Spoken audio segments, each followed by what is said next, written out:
So, we are getting closer and closer to the end of Season 7. So, let's go into it. Hey guys, how's it going? It is your boy Manga Andrew, and I'm here to do my breakdown and review for My Hero Academia Season 7, Episode 18. So, there's a lot that we really need to go over in this episode, from character moments to added scenes to just seeing the extent of All for One destroying the heroes. We're gonna go over and break down all of it, so stay put because we're about to start right now. And to start off, the episode title, It's a Small World, takes its name from Manga chapter 384, and this episode covers new material from chapters 382, pages 10 to 17, as well as chapters 383 to 384, and the first 11 pages of 385. And the episode starts off with, once again, reused scenes from the previous episodes, this time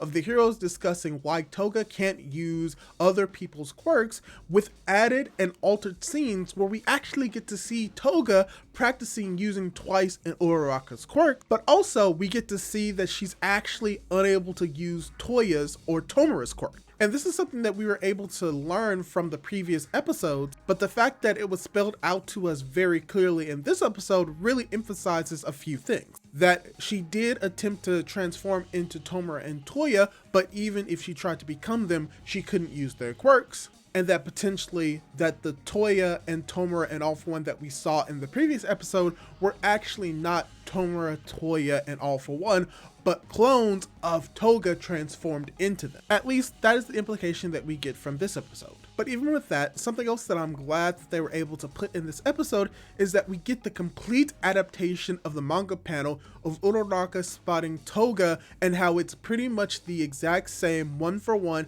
as it was in the manga as it is in the anime, which is a very good choice that they were able to fully adapt this scene into the anime. So I'm glad that they actually did this, because it really changes the flow of the episode, where we get new material or recontextualization of older material, even if it's just of the previous episode. And going into a little bit more changes that we get in this episode, we once again get a slight change in the anime opening, because we do get Lady Nagin added to the opening, which is replacing the Toga twice clone scene, which is ironic for the focus of the first part of this episode. But after the OP, we actually cut over to Gunga Mountain, where we get to see Dark Shadow slamming into All for One in a very cool animation versus the still images that we saw last episode. And that while the animation in this moment may seem more stilted, this is probably due to the fact that we are having a giant monster of Dark Shadow attacking into All for One.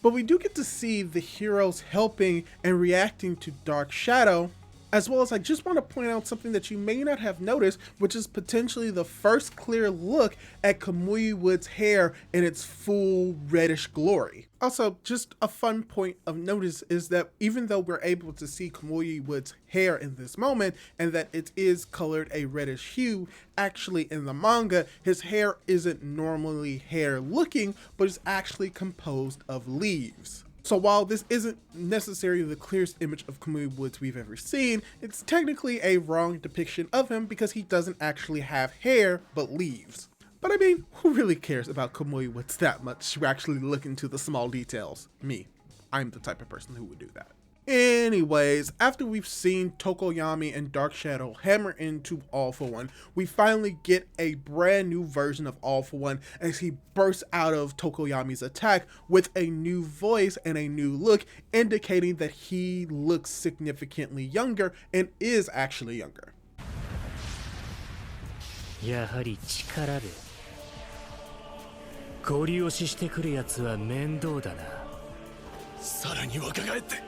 And how we later get the explanation that the more damage that All for One takes, the younger that he becomes. And that we see that this happens in this moment as All for One attempts to escape as the heroes make a chase, but Gigantomachia appears and attacks All for One, who retaliates against him, but this is due to the help that Kirishima and Shinzo has, who are currently controlling Gigantomachia. Also, something else that I want to point out in this scene is that something that isn't necessarily in the manga but is very much added to the scene is that we actually get to see Kami using her quirk more directly on Dark Shadow instead of just creating a sky above him,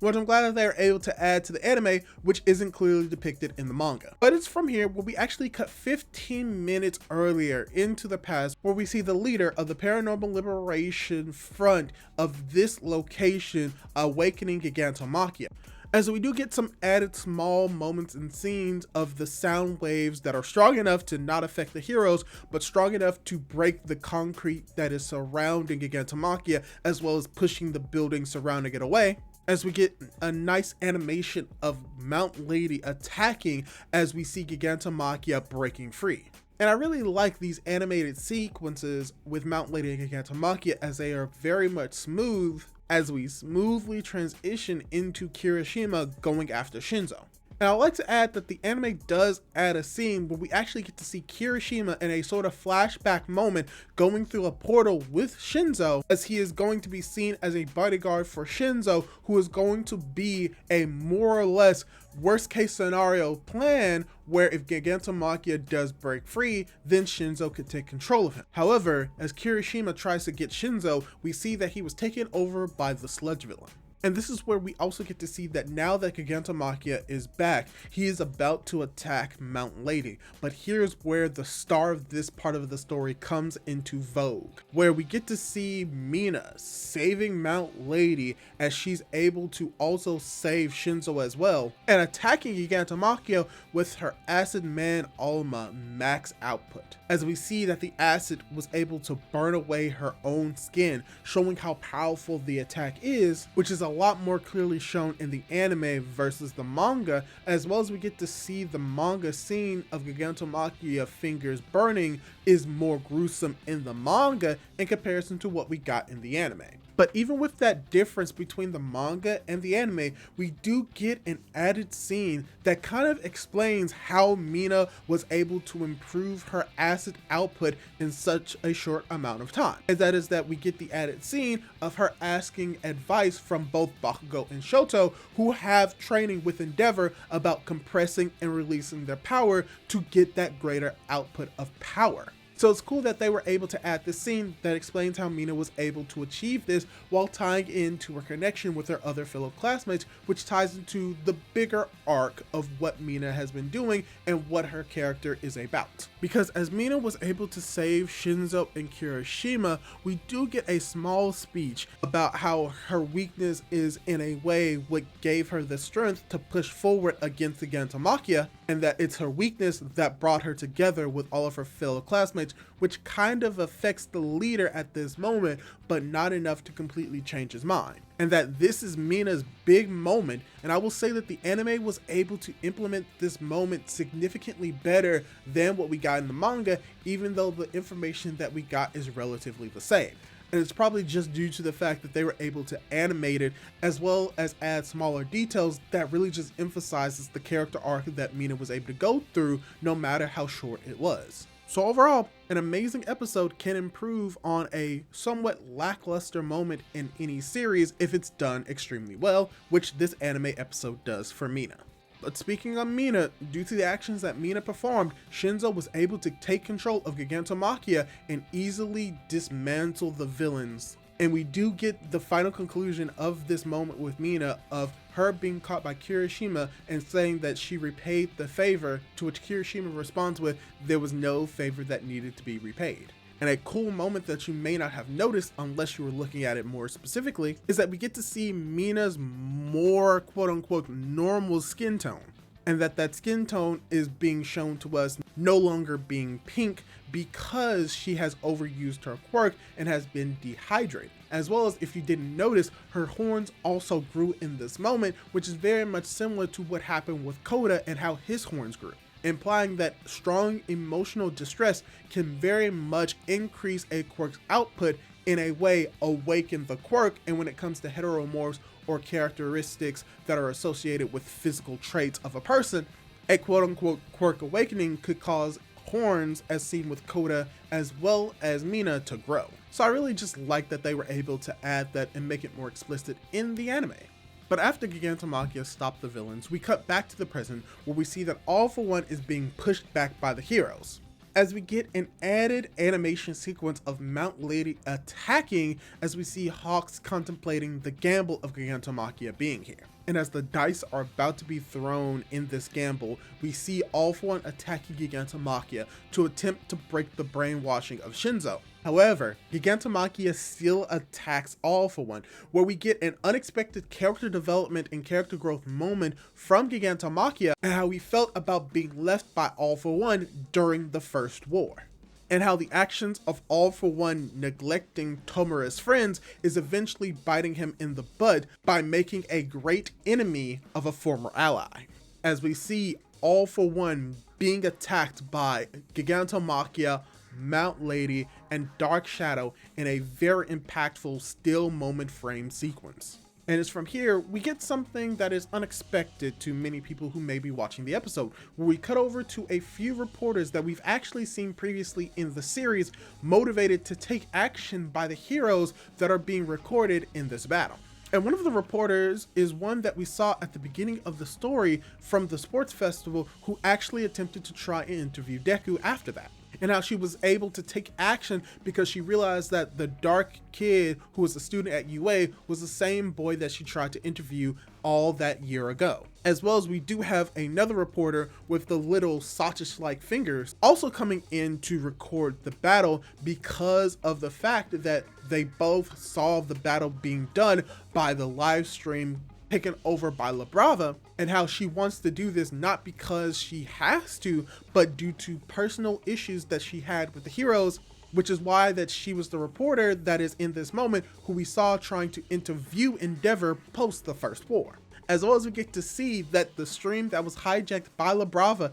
is growing in numbers every single second, as we get some very neat cameos from characters all over the series that we've seen prior, as well as some movie characters from all 4 movies. Yes, I said all 4, because we get to see Melissa Shield from the first movie. We get to see the 2 young kids that we saw from the second movie. We get to see Rhodey's sister and brother from the third movie, as well as the first ever cameo, not in the manga, of movie 4 exclusive characters, Anya Schervono and Giulio Gandini. I most likely said those names wrong, but I haven't watched the movie yet, so give me some slack. But yes, we get to see that they are very much canon to the series of My Hero Academia, and something that the anime added that was not in the manga. And as we get this episode reaching its end after the cameos, we get to see Tokoyami punching. We actually get some funny reused animation scenes that we saw earlier in this episode of Tokoyami punching as Dark Shadow is slamming into All For One,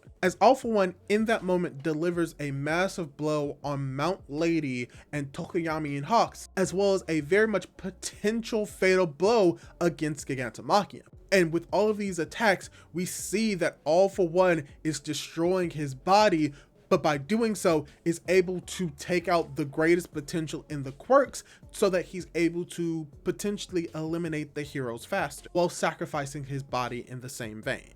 But I will say that from this moment, there is an unused manga panel, not in the episode, but it does not really impact the episode as a whole because it's just a small cartoon drawing showing where everyone is in respects to the Toga Twice clone's location, as well as where Tomura is. And it's after the heroes begin to fall, especially Tokoyami, we get a new added scene, not in the manga, of Inasa attacking All For One, as All For One releases a burst of energy that seemingly takes out and incapacitates all of the remaining heroes except for 2. And while similar to the manga, we do get a Black Void panel that is pretty much not animating exactly how All For One took out all of the heroes that are now scattered across the ground unconscious, do get an added and small animation sequence of All For One rewind energy flowing in front of the Dark Void, to add to the unclear nature of how All For One eradicated the heroes, but implying that it was devastating